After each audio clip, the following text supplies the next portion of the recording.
isn't just coming, it's already here.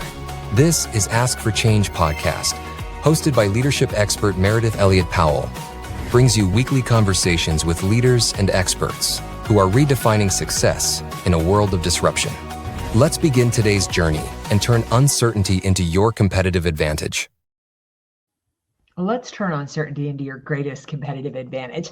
Welcome to Ask for Change. Today, we're going to talk about really high performance relationship and leadership. And we've got a great guest. I am joined today by Steve Bonar, Executive Vice President of Conklin Company. He has spent his entire career leading large sales organizations and helping entrepreneurs and teams grow in a very relationship-driven, rapidly changing marketplace. He is practical, a real-world perspective on what it takes to lead, sell, and stay competitive when everything around you is constantly shifting. Welcome to the show, Steve. Really excited to have you here. Well, Meridith, it is such a joy to be joining you on your podcast here, and thank you for the invitation. What an honor. Yeah, so we are connected through a great friend of both of ours, and that is the remarkable Brian Biro. Brian always connects me to the most interesting people. And Steve, I like to start every podcast by you've had quite a career, and I just like to start out by with the audience kind of give us a synopsis of your story, your career, and your the success that you have had. Wow. So we'll try to do this brief as we can. So when I first left college, I was actually traveling, working in the music industry. And so I was not a performer. So don't worry, I'm not going to try to sing or anything and lose all your guests right away. But I was on the management side, the producing, the back side that you don't see, the management and producing side. I did that for a number of years. It made a transition and had a wonderful opportunity to start working with a company that is in the direct sales industry, where we are every day developing leaders. We help new individuals who have never owned a business to start a business. We also help individuals who are already entrepreneurs to take their business and scale it to another level, leveraging the products that the company offers, but also our system, which is really built around creating a team of support. Which I think is the best benefit that we do in the organization I'm involved with now, is helping people who want to be entrepreneurs get plugged into a system that can help them have success. One of the quotes I always talk about is systems permit ordinary people to have extraordinary results predictably, but without systems, even extraordinary people can only achieve ordinary results predictably. And so one of the things that I think is so key for entrepreneurs is having a support system to plug into, having great quality products that the company manufactures, but the products would be nothing as high quality as they are if the distributors of those products didn't have that support team. So what we're doing every day is trying to develop leaders. So that's what I've done for 25 years, worked with this company in an executive role to help them to help distributors to either start a business, or if they're already an entrepreneur, leverage the products, but really help them become better leaders, more effective entrepreneurs so they can scale. That it's such an interesting background that you have, and such an interesting niche that you've gotten into. When I was growing up, I felt like the only people that I knew who were an entrepreneur and owned a business was an older gentleman who was slightly balding or had gray hair. And now it feels like everybody is in the field of I was just down at High Point University yesterday speaking, and two of the students I spoke with have their own businesses. I mean, one started in the 8th grade. So how have you seen the entrepreneurial space in change in the 25 years you've been in it? Well, the organization I'm involved with, Meredith, it's exactly what you're talking about. I thought the same thing. And I have to admit, the organization, that company, is called the Conklin Company. When I joined them, it was what you described. Most of the leaders were of an older age. And now what is happening is it's absolutely amazing. Brian and I had this conversation after he spoke at our last annual convention, Brian Biro, is that the younger people that are joining, I think what's happening with the information that's available, right, with social media, the internet, access to information, that younger people have so many more opportunities now than before, and they don't have to wait 20 or 30 years, and they can leverage the experience of individuals who it's everywhere. It's like your podcast, Meridith. I mean, they can Yeah. just log on to the internet and get some great training from top leaders like yourself and others. And it's accessible everywhere, which can help them to hone their craft, which will help them to develop their confidence. And I always talk about competence, COMPETENCE, Yeah. creates confidence. And when you have access to information, you have access to leaders and authorities like yourself that are making this valuable information available for new young people. I think it just allows people to scale, to grow, and make things happen faster. And that's what our organization is seeing. Young people just absolutely moving at such a rapid pace I've never seen in the 25 years I've been involved in the industry. How have you seen entrepreneurship and or leadership change in, really, like, I felt like 2020 was the height of what we ever thought would be uncertainty when COVID hit. And now it almost makes that look like such a slow pace compared to what we're keeping up with. Now I was watching the markets this morning, and who knows, like, do we have will what's going on with Iran be solved? Will it not? What's going to happen to gas prices? It's just all over the place. And so how have you seen the skill set that's needed, or the talents that are needed in order to build a business or lead a team today? That's such a great question. I think one of the things that I noticed, first of all, when you're talking about 2020 and COVID, one of the things the owner of the company that I work with that we did right away was we did more conference calls and Zoom meetings and communication with our tens of thousands of distributors, because we knew there was uncertainty, right? And so what we knew is that during that time of uncertainty, as you talk about, we had to step up our leadership. I mean, we had to step up our leadership to help these distributors navigate that uncertainty. And I think in these times, one of the things I've seen is it's requiring individuals to really step up in their leadership, not coast. Sometimes you can get to a leadership role and maybe it's by title. It's, like the 5 levels of leadership that John Maxwell talks about. Yeah. And that first level, the lowest level, is position or title. And I think a lot of times in the past, people got to a title or position and then coasted. That's not possible these days from what I've experienced. Now you have to own that position. So you have to be stepping up in your leadership. And one of the keys that I found is communication, communicating with the people, having open, honest communication, and sharing. I mean, this morning, Meridith, I had to share a mistake that I had made last week. And so I had to own it with my team and say, hey, this was a mistake I made. I want you all to know I'm taking responsibility for this. Here's what I'm going to do to take care of it, and also to try and make sure that that never happens again. And I think that's one of the things we have to do: open, transparent conversation and step up as leaders in these uncertain times. It's interesting too. I feel like in uncertainty, communication, you're absolutely right. It's, as I go in and I work with companies, always the number one issue we hear is we need better communication. And I see companies that are in real trouble. It is a lack of communication. Like, a lot of times I'm going in and I'm working at the executive level, and then I'll work with the frontline personnel. And when the frontline personnel doesn't understand what's going on, that company is struggling. Why is communication such an issue and such a challenge? I think that, again, it's the times we're living in, because there's so much information. And so people can get into a bubble, right? I mean, we've seen this happen in politics. Yes. You don't want to talk politics on a wonderful podcast like this, but this is what we're seeing. People get into a bubble.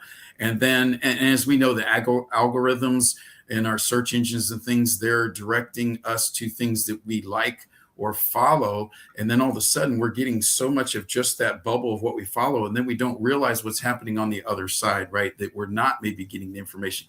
And so I think people in this day and age, that communication is so important to make sure that people are not getting stuck in a bubble where they're only getting one side of the story. And in a leadership role, we've got to make sure that we are communicating what our teams, our organizations need to hear. And the one thing that I've figured out is I haven't been doing a good enough job, Meridith, and I'm having to step up and communicate in a much more regular basis. Yeah, I think the thing about communication is I don't think you ever master it. I think there's always always room for improvement, especially in times of uncertainty. Now, you mentioned that you work with a network of, basically independent entrepreneurs. And one of the biggest challenges that I see in the marketplace, one of the biggest things that I get asked from leaders, from entrepreneurs, business owners, is how do you keep people motivated? How do you keep them focused? How do you keep them committed when, first of all, the pace of change is just relentless and the uncertainty just keeps spiking and spiking and spiking? How do you advise leaders? What are the skill sets we need to keep people motivated, engaged, and committed? Wow, that is a big question that you can't answer in this short podcast, in my humble opinion, Meredith, because it's one of the biggest challenges. And I think one of the biggest things that I've seen recently, especially, is helping people get back to their why. We have to keep reminding people, what is the why of what you're doing? Why did you, like for us, we're working with entrepreneurs. Why did you start your own business? Why did you want to own your own business? What were you wanting to accomplish? And helping them keep that why in front of them. So then when those obstacles come, they are more inclined to be really focusing on, hey, here's the reason why I need to push forward. This is why I have to move forward in this, because there's something bigger, whether it's their family. I think a lot of times people think of, like in the realm I'm in, they're thinking about money. Well, I want to increase my income. Well, we have to come back to, well, why do you want to increase your income? Is it because you want to be able to work from home? Is it because you want to be able to provide a college education for your kids? What is it that is motivating you to want to increase your income? And when we keep people focused on the whys, it seems to help them get through the obstacles much more easier to be able to do that. And one of the things that a good friend of mine just shared this with me recently, Meredith, and I actually asked him to share it with our organization. He shared with me, a lot of people look at obstacles as like this big rock in the road. Yeah. And what he said, and I've never heard it shared this way before, you probably haven't, maybe you even share it, but I've never heard it shared this way. He said, we have got to look at obstacles as like a gravel road, and the obstacles are the pieces of gravel on the road. And he said, obstacles aren't what keep us from success. Obstacles are the road to success. Wow. In order to So achieve good. success, it's the road to success. And so one of the things we're really focusing on in our organization is helping people recognize we're all going to face obstacles. We're all going to face rejection. How do you get through that? Because it's the obstacles that improve you, that make you better so that you can succeed. If you don't face any obstacles, let's face it, you're not doing anything. And so we have to learn how. We have to learn, first of all, we're going to face obstacles, all of us, no matter even if we're Meridith Powell, we're going to face obstacles, right? But we have to learn that that's part of life. And for sure, it is part of the journey to success, is facing obstacles and then getting our mindset around, hey, this is just what happens when you're going for success. You're going to face obstacles, and we got to push through that. And I think one of the biggest things to help you through that, we're big into personal development in our organization, reading great books like you author, and then also to be always focusing on their mindset, doing a checkup from the neck up and being grateful for what we have, so that when those obstacles come, look at them as, hey, this is an obstacle. This is an opportunity for me to improve, to learn from, and to use that as an education tool so I can move forward so that I can get better. I love that. I mean, obviously, my whole platform is turning uncertainty to competitive advantage. And the reason I went down that platform was because everybody I was talking to back in 2016, every business owner was saying the same thing. We're having our best year on record, but this uncertainty. They were dreading the obstacle coming. And I just think it's really interesting in our society in general. It's a global issue. We view uncertainty, we view the obstacle as a negative, and it is that view of it, not the obstacle, that's preventing us from reaching our potential. And I think the other interesting thing about it is if you study really great people, which you said, the opportunity of learning and educating yourselves, it is from the obstacle that their greatness was created. Like if the obstacle had never appeared, we'd have never known who George Washington was, right? So it's interesting. What do you I think mindset is, certainly in my lifetime, it has been a very underrated strategy or skill, or however you want to define it. And why do you think mindset is so powerful? And what are some of the strategies that you teach around mindset to get your mindset where you need to? Because if you don't get your mindset there, you're basically nothing else matters. Right, absolutely. Well, I kind of go back to Jim Rohn. I Yeah. tell people he was my personal mentor, even though I never met him, just because I've read so many of his books and listened to so many hours of his training. And one of the things that is simple when you think about it, but then you have to really take it into consideration, was when he would talk about mindset, and he used the word philosophy for mindset. He liked to use the word philosophy, but he would say that your mindset creates your thoughts, right? And your thoughts will then create your actions, your attitude first, excuse me, and then your attitude will create your actions, and then your actions create your results. And so it all goes back to that mindset, right? It's the mindset's going to create the thoughts create the attitude that we have. The attitude is going to create whether we're having positive actions or no actions, taking no action, because now we got a bad attitude for the day. And then that is going to create the results. And so that's one of the things that we talk a lot about, is we got to start, just like Jim Rohn talked about, we got to start with the mindset. And I literally just finished reading a book from a friend of mine, where one of the things he shared in his book was talking about that mindset. Really, you have to look at making your mind full, being mindful. And what he said, when you are mindful, is what are you filling your mind with? Being so careful about what you're filling your mind with, thinking about positive things. I have to be honest with you, Meridith, I don't watch the news anymore. Yeah. It's just kind of become one of those things that, unfortunately, my wife says if I watch the news, my blood pressure goes up. So, especially when there's an election going on. And so what I try to do is make sure that I'm trying to insert my mind. So every day I'm starting the day with some positive reading. I'm just a faith person, so I like to read my Bible in the morning and start with positive books by positive authors like yourself I don't read fiction. I like to read nonfiction by authors like yourself that are going to teach me how to be a better person, how to be a better leader. And if you start with that in the morning, I think it's so critical, because you start your mindset on thoughts like that. And then another thing that recently somebody taught me was every day making a list of 3 to 5 things that you're grateful for. Yeah. And then the next day, have a different list. Today, what am I grateful for today? And when you start your day, just think about those grateful things. And let's say a challenge comes. I made a mistake this morning, Meredith. I had to own it. But as soon as I got off of that call, owning that, I had to say, you know what? I'm so thankful that I have a team like this, that they're understanding, having some problems with my mother's health right now.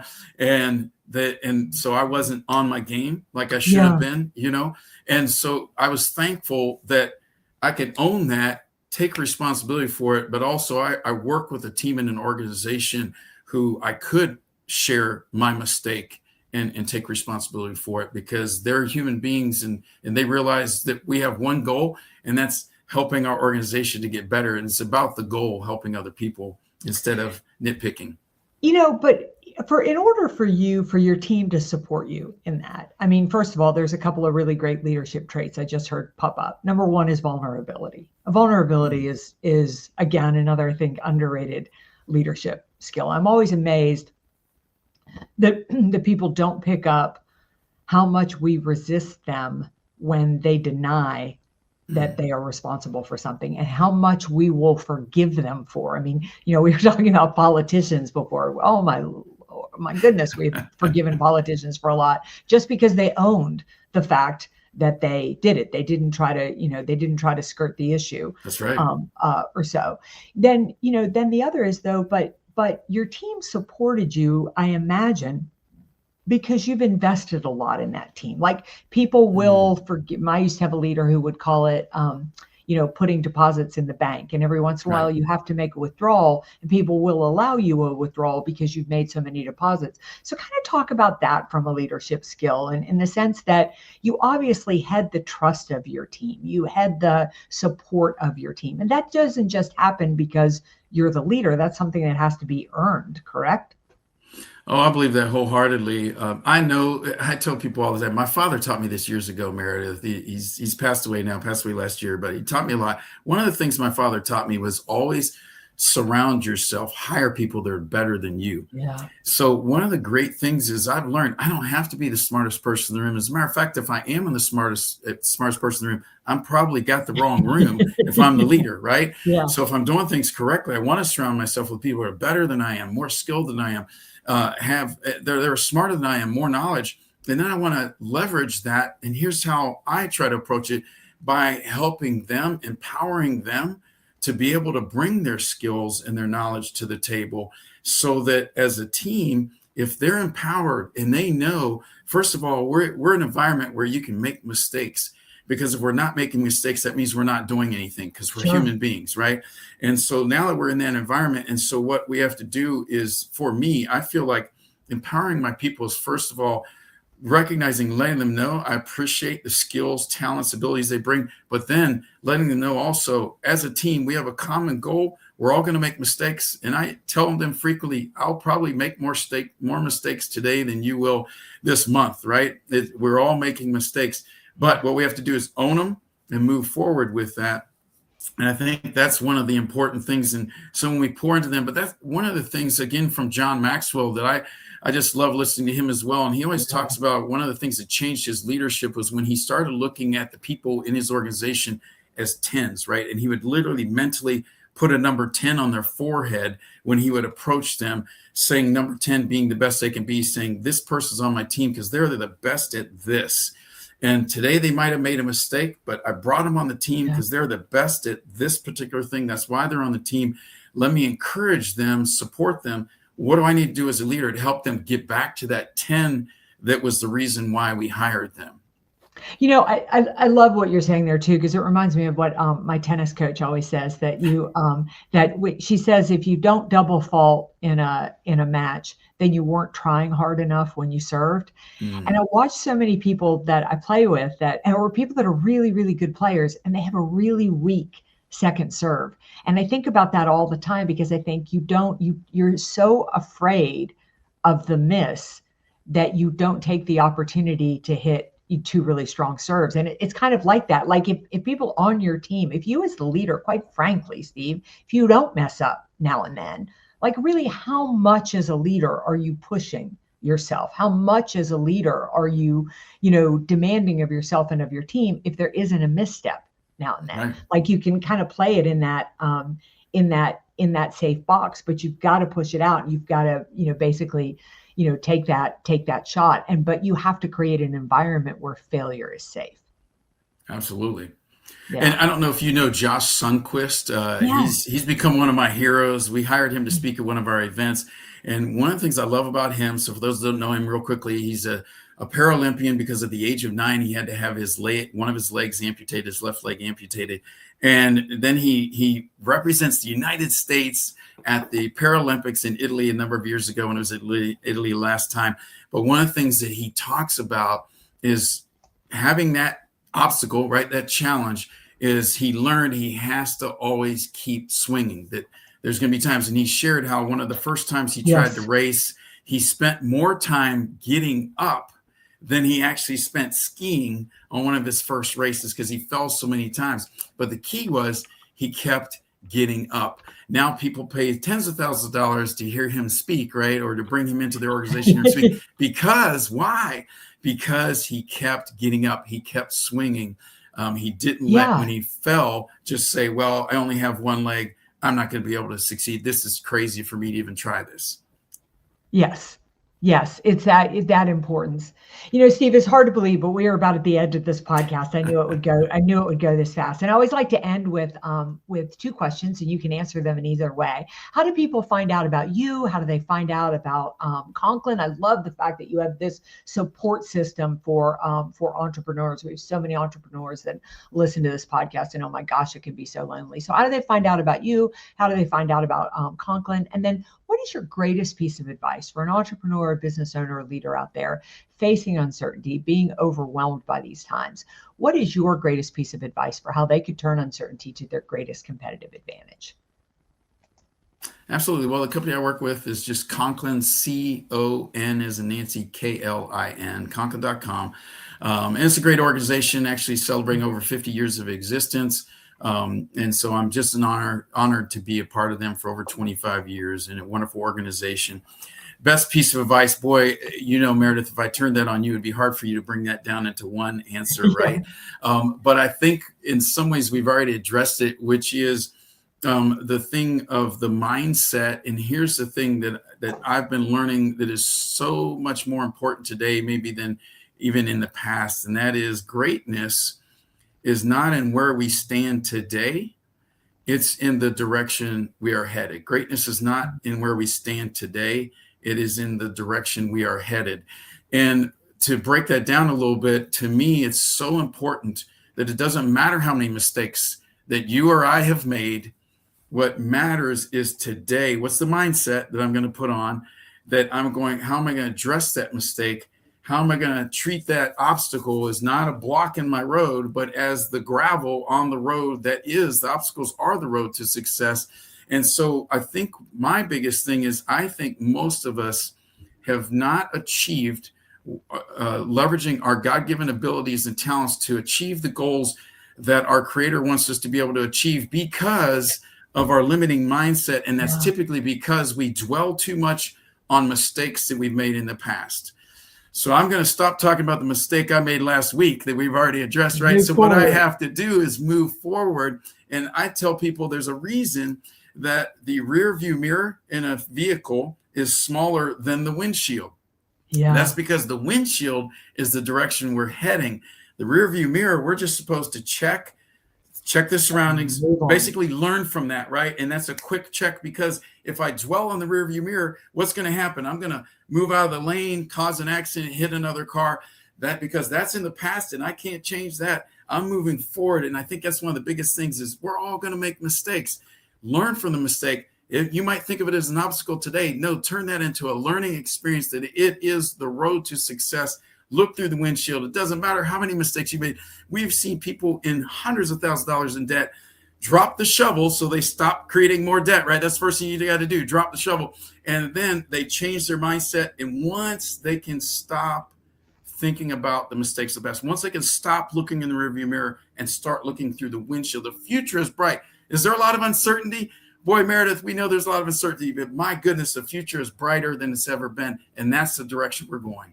I love that. I love that. Obstacles are your opportunity. Steve, thank you so much for your time today. It's been enlightening to learn about you, learn about Conklin, and learn about the strategies that you're putting into place to turn this uncertainty into your greatest competitive advantage. Audience, thank you for joining us. See you right back here next week for another guest, another episode, another set of strategies you need to turn every single obstacle into your greatest opportunity. We'll see you next week.